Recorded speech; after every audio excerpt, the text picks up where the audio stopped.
and the Canadian people standing together to bring down the Trudeau regime. Today, we look at the same issues from another perspective, asking the hard question: have Canadians run out of time?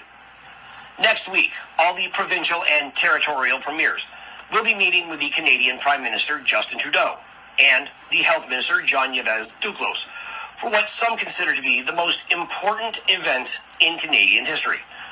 By as early as late next week, the Canadian federal government will break Canada's Constitution Act of 1982 by imposing an unconstitutional mandate that removes the irrevocable right to one's own autonomy and anatomy. Said mandate will imply that every citizen in Canada no longer has the right or authority to make their own choices and decisions about their body, and that every citizen in Canada must comply with any medical treatment or experiment proposed to them by any level of government. In addition to the illegal mandate that will remove Canadians' irrevocable rights to physical autonomy, allowing them to make their own decisions regarding their own body and path in life, the fear is that they can remove the rest of the rights and freedoms as well. The Canadian government also intends to impose the Emergency Measures Act. The act will be applied across all provinces and territories.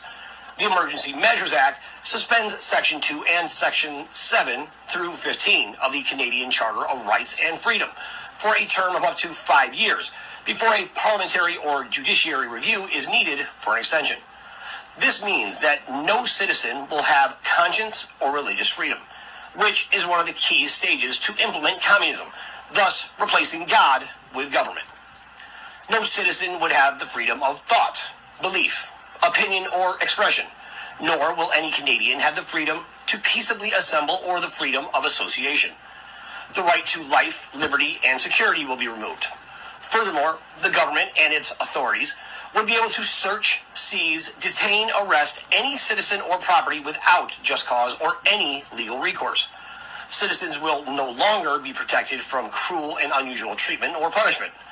And any citizen could be discriminated against by authorities based on race, national or ethnic origin, color, religion, sex, age, and mental or physical disability, all based around safety. All the rights and freedoms that past Canadians have fought for and that Canadians today take advantage of could all be gone by as early as next week. If the tyrannical dystopian Canadian Compliance Bill is approved, it would of course require funding. And according to the interim head of state, Kimberly Ann Gogan, the unchecked corporate control structure and authority that governments have enjoyed previously will no longer be tolerated. Anti-human legislation will not be ratified, and neither of those things will be funded.